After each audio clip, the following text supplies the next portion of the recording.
శ్రీమాత్రే నమః, శ్రీ గురుభ్యో నమః. తదుపరి కుంభరాశి.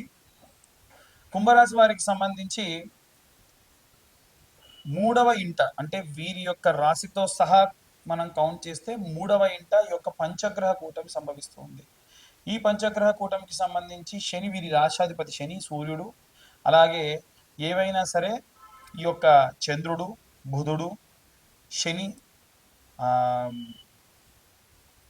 శుక్రుడు, ఈ గ్రహ సంచారాల వల్ల ఏంటంటే మిశ్రమ ఫలితాలు గోచరిస్తున్నాయి. బాగా గుర్తుంచుకోండి, కుంభరాశి వాళ్ళు కానీ మకర రాశి వాళ్ళు కానీ శని సూర్యులు కలిసి ఉన్నంత కాలము కూడా వీరికి ఏవైనా రిజల్ట్స్ రావాలి, ఏదన్నా పాజిటివిటీ రావాలంటే తొందరగా రాదండి. ఎందుకంటే తండ్రి కొడుకులకు అస్సలు పడదు. కాబట్టి మీరు దేనికోసం అయితే చాలా మంది ఎదురు చూస్తూ ఉంటారు, జాబ్ కోసం కానీ, లేకుంటే కెరీర్ కోసం కానీ, ఏదైనా ప్రమోషన్ కోసం కానీ, ఇల్లు కోసం కానీ, సంబంధం కోసం కానీ, పిల్లలైతే వాళ్ళ యొక్క ర్యాంకింగ్ సంబంధించిన విషయం కానీ, వీటన్నిటికి సంబంధించి ఎదురు చూస్తూ ఉంటారు. ఎప్పుడైతే ఈ గ్రహ సంచారం శని నుంచి వీడి సూర్యుడు అనేటువంటి గ్రహం అనేటువంటిది ప్రయాణం కొనసాగిస్తుందో, అంటే ఈ పంచగ్రహ కూటమి పూర్తయిపోవాలి. సూర్యుడు ఆల్మోస్ట్ మనకు చూసుకుంటే ఈ ఏప్రిల్ నెలలో 17వ తారీఖు 18వ తారీఖుకి మూవ్ అయిపోతాడు. 90% మీకు ఎటువంటి రిజల్ట్స్ రావాలని అప్పుడే రావాలి. 24వ తారీఖు 25వ తారీఖు వరకు ఆగితే మిగిలిన చంద్రగ్రహ గమనం అనేటువంటిది కూడా ప్రారంభమై మూవ్ అయిపోతుంది. కాబట్టి పూర్తిగా మీకు పాజిటివ్ రిజల్ట్స్ కానీ ఏమన్నా రావాలి అని అంటే ఈ సమయంలోనే చూసుకోండి. ఎందుకంటే రెండు గ్రహాలకి రిపెల్ అవుతూ ఉంటాయి, వాళ్ళకి పడవు ఈ సూర్య శనికి. కాబట్టి అవి కలిసి ఉన్నప్పుడు మీరు ఏమి ఎక్స్పెక్ట్ చేసినా అంత బాగా ఉండదు. అది పిల్లలకు కానివ్వండి, గృహిణులకు కానివ్వండి, ఉద్యోగస్తులకు కానివ్వండి, వ్యాపారస్తులకు కానివ్వండి. సో వీరు ఎలాంటి జాగ్రత్తలు తీసుకోవాలి, ఎలాంటి మంత్రపఠనం చేయాలి అని అడుగుతూ ఉంటారు చాలా మంది. వీళ్ళు ఎలాంటి మంత్రపఠనం చేయాలంటే శని అరిష్టేతు సుసంప్రాప్తే శని పూజాంచకారయే శని ధ్యానం ప్రవక్ష్యామి రోగ ప్రాణ పీడోప శాంతయే. మరొకసారి చెప్తున్నా, ఓం శని అరిష్టేతు సంప్రాప్తే శని పూజాంచకారయే శని ధ్యానం ప్రవక్ష్యామి ప్రాణపీడోపశాంతయే. ప్రాణాన్ని బాగా విసిగిస్తాడు శని. దీనికి తోడు మనకు సూర్యుడు కూడా కలిసి ఉన్నాడు కాబట్టి వీరైతే సూర్యాష్టకం అని ఉంటుంది. నిత్యం సూర్యోదయ ప్రాంతంలో సూర్యాష్టకాన్ని చదవడం చాలా మంచిది. చాలా మంది ఫారిన్ కంట్రీస్లో ఉన్నటువంటి వారికి సంబంధించి ఈ యొక్క శని సూర్యుల యొక్క కలయిక వల్ల వీసా, గ్రీన్ కార్డ్ ప్రాబ్లమ్స్ చాలా వరకు ఆగిపోయి ఉంటాయి. వీరంతా కూడా ఎలాంటి రెమెడీస్ చేయాలి, అన్ని వర్గాల వాళ్ళు ఎలాంటి రెమెడీస్ తీసుకోవాలి, ఎలాంటి మంత్రపఠనం చేయాలనే విషయాన్ని ఇప్పుడు మనం తెలుసుకుందాం. మనకు పంచగ్రహ కూటమి అనేటువంటిది ఈ నెల 15వ తారీఖు నుండి ఈ నెల 9వ తారీఖు నుండి ఆల్మోస్ట్ 18, 19వ తారీఖు వరకు కూడా 5 గ్రహాలు మీనరాశిలో ఉన్నాయి. అందులో ముఖ్యంగా సూర్యుడు, అలాగే శని, రాహువు, శుక్రుడు, బుధుడు, ఈ గ్రహాలు మీనరాశిలో ఉన్నాయి.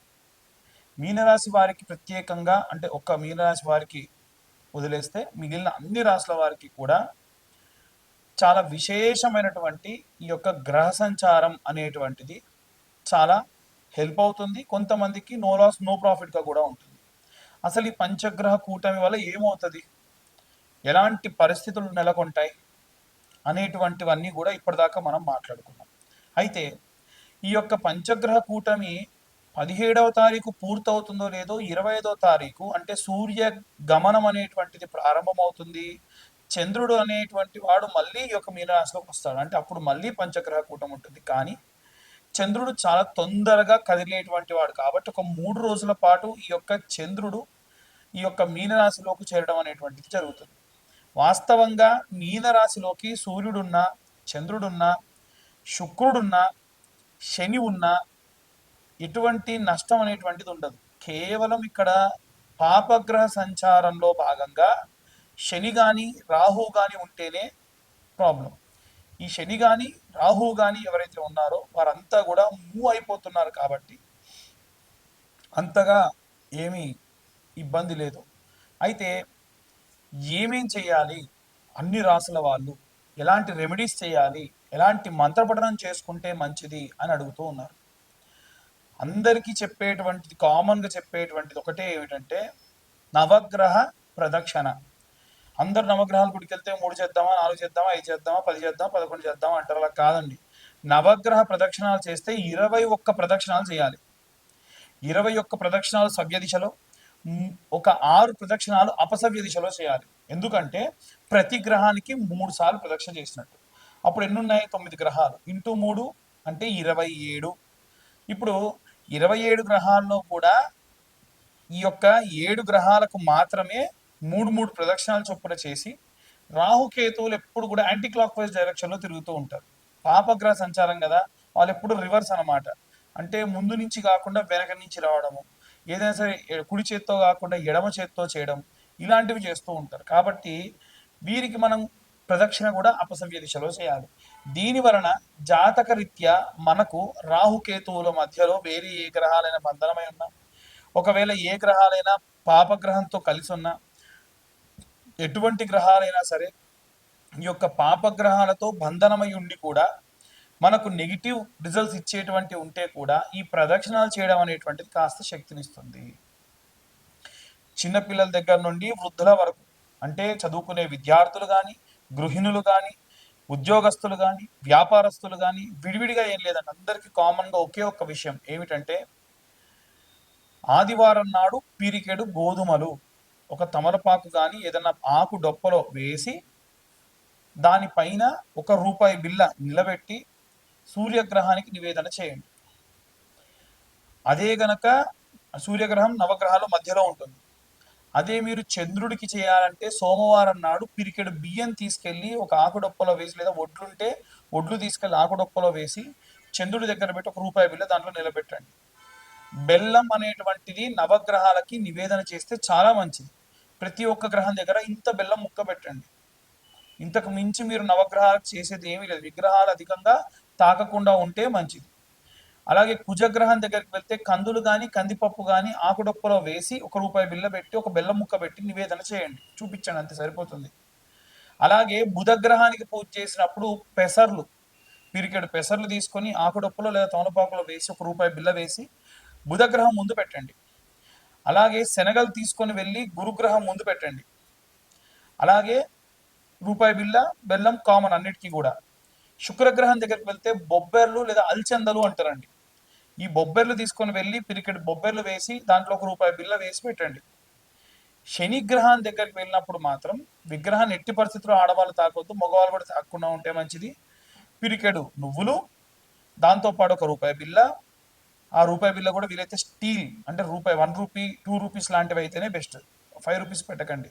పెట్టి దాంట్లో బెల్లం ముక్క పెట్టి ఇంతంత నువ్వుల నూనె శనేశ్వరుడు పైనుంచి పోయండి. ఆవ నూనె పోసినా మంచిదే. నల్ల రంగు ధాన్యం నుండి వచ్చినటువంటిది ఏ నూనె పోసినా శనికి చాలా ఇష్టం. ఇక రాహుకైతే మినపపప్పు లేదా మినుములు వేసి ₹1 బిల్ల వేసి ఇంతంత ఆ యొక్క బెల్లం ముద్ద పెట్టేసి నమస్కరించుకోండి. అలాగే కేతువుకైతే ఉలవలు, నల్ల రంగులో ఉండేటువంటి ఉలవలు ఉంటాయి కదా, ఈ ఉలవలు ఓ పిరికెడు ఆకుడొప్పలో వేసి లేదా తమలపాకులో వేసి ₹1 బిల్ల దాంట్లో పెట్టేసి ఇంత బెల్లం నైవేద్యంగా పెట్టండి, చాలు. ఈ షష్టగ్రహ కూటములు, పంచగ్రహ కూటములు, జాతకరీత్యా ఉన్న దోషములు ఇవన్నీ పోవడానికి ఒక్క వారం పాటు మనకు సోమవారం నుండి ప్రారంభిస్తే, మళ్ళీ లేదా ఆదివారం నాడు ప్రారంభిస్తే ఈ యొక్క శనివారం వరకు ఈ రెమెడీస్ చేసుకుంటే సరిపోతుంది. ఇప్పుడు మీ అందరికీ ఒక డౌట్ వస్తుంది, ఏమిటంటే ఉన్న గ్రహాలు 9 అండి, మీరు చెప్పిందేమో వారం రోజులు ఎలా చేయాలి? మంగళవారం నాడు రాహుకేతువులకు చేసేయచ్చు, కుజుడితో పాటు రాహుకేతువులకు చేయొచ్చు. లేదు ఆదివారం నాడే సూర్యుడితో పాటు రాహుకేతువులకు కూడా చేయొచ్చు, ఎటువంటి దోషం లేదు. ఇక అందరూ మంత్ర పఠనం చేయాలి అనంటే ఏం చేయాలి అనంటే, ఓం ఆదిత్యాయ చ సోమాయ మంగళాయ బుధాయ చ గురు శుక్ర శనిభ్యశ్చ రాహవే కేతవే నమః అనే మంత్రం చదువుతూ ప్రదక్షిణ చేయాలి. మీరు ఏ రోజు నవగ్రహ దేవాలయానికి వెళ్ళినా నేను చెప్పిన విధంగా, ఇంకొకటి, దేవాలయం మూసే సమయానికి వెళ్ళకండి. ఉదయాన్నే వీలైతే 7-8 గంటల వరకు దేవాలయానికి వెళ్ళే ప్రయత్నం చేయండి. లేదా గృహిణులు ఉంటారు పాపం, ఇంట్లో అందరికీ వంటలు చేసి పంపించాలి కాబట్టి 9-9:30 ప్రాంతంలో వెళ్ళండి. దాని వలన కాస్త ప్రశాంతంగా ఉంటారు. ఇక చాలామంది మీ యొక్క పేర్ల గురించి అడుగుతున్నప్పుడు మీ పేర్లు చెప్పి వాటికి సంబంధించి జాతకం చెప్పమంటున్నారు. పేరు బలం మీద జాతకము 100% ఎవరు చెప్పరు. అలా చెబుతానని చెబితే నమ్మొద్దు. నేను చెప్తానని చెప్పినా నమ్మకండి అనే చెప్పా గతంలో, ఇప్పుడు చెప్తున్నా. మళ్ళీ మళ్ళీ చాలామంది ఫోన్స్ చేసి మీ యొక్క పేరు బలంతో జాతకం చెప్పమంటున్నారు. దయచేసి మీ date of birth, time, place ఉంటే మీ జాతకం గురించి కాస్త డబ్బు ఖర్చు పెట్టి పూర్తి జాతకం తెలుసుకోండి. ఒక రూ. 2025 మొత్తం ఈ యొక్క జీవిత కాలానికి సంబంధించిన జాతకం 60 పేజీల్లో మీకు అందిస్తున్నా ఈ 2025 సంవత్సరంలో. అంతకు మించి కూడా మీరు ఖర్చు పెట్టాల్సిన అవసరం లేదు. రెమెడీస్, దానికి తగ్గ రెమెడీస్ మీకు పంపించడము, చెప్పడం కూడా జరుగుతుంది. ఎట్టి పరిస్థితుల్లో వీటికి ఇంతకు మించి ఇంకేం కూడా చేసేటువంటి అవసరం లేదు.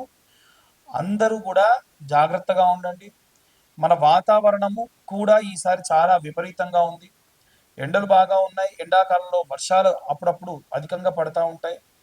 చాలా జాగ్రత్తగా ఉండండి. ఆరోగ్యం పట్ల ముఖ్యంగా పిల్లలు 12 సంవత్సరాల లోపు బాల్యంలో ఉన్న పిల్లలందరూ కూడా ఆరోగ్యం జాగ్రత్తగా చూసుకోండి. సర్వే జన సుఖినో భవంతు. స్వస్తి.